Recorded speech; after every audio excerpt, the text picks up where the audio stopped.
Salut Max. Je suis prêt. Bonne année tout le monde. Bienvenue dans l'envers du décor du téléjournal Est du Québec. Il s'en est passé des choses en 2024 et je vous propose un tour d'horizon de l'actualité sous 5 grands thèmes.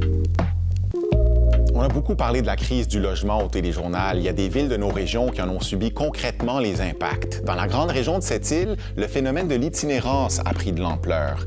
Et à Rimouski, des étudiants ont eu beaucoup de mal à se trouver un toit. On a même parlé à un étudiant étranger qui a dû se loger à l'hôtel. Mais la bonne nouvelle, c'est que ça pourrait s'améliorer. On a vu plusieurs mises en chantier en 2024, plusieurs premières pelletées de terre. Donc, en théorie, ce que ça veut dire, c'est qu'il devrait y avoir plus de logements abordables et plus de logements étudiants en 2025. Ça a été une année difficile dans le réseau de la santé. Québec a voulu commencer à se départir de la main-d'œuvre indépendante, mais ça a suscité beaucoup de critiques. Pourquoi? Entre autres parce que sur la Côte-Nord, le grave manque de personnel a provoqué des ruptures de services sans précédent. Et pour tenter d'y remédier, Québec a mis en place l'équipe volante publique, mais là aussi, Québec l'a admis, c'est pas une solution miracle, l'équipe volante. Au Bas-Saint-Laurent et en Gaspésie, on a aussi vu des ruptures de services ponctuelles en obstétrique. Et en plus de tout ça, le gouvernement demande aux CIS de retrancher des dizaines de millions de dollars de leur budget d'ici le 31 mars. Ça s'en vient. Alors, est-ce que ça pourra se faire sans couper dans les services à la population? C'est ça la grande question.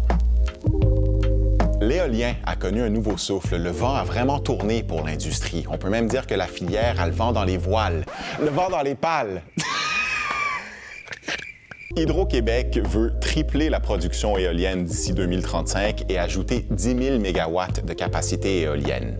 À Matane, l'usine Marmen, qui tournait au ralenti pendant plusieurs années, a repris la production et elle doit fournir les tours du parc Poénégamouk, Picard, Saint-Antonin, Wolastoquk au Bas-Saint-Laurent. La construction de ce parc-là doit s'amorcer cette année. Sur la Côte-Nord, le parc éolien Apuit, qui est porté notamment par des communautés Innu, est en train d'être mis en service. Et c'est pas fini. Hydro-Québec et l'Alliance de l'énergie de l'Est ont conclu un partenariat pour construire un méga parc éolien d'une capacité de 1000 mégawatts au Bas-Saint-Laurent. Ça va être un des plus gros au Québec.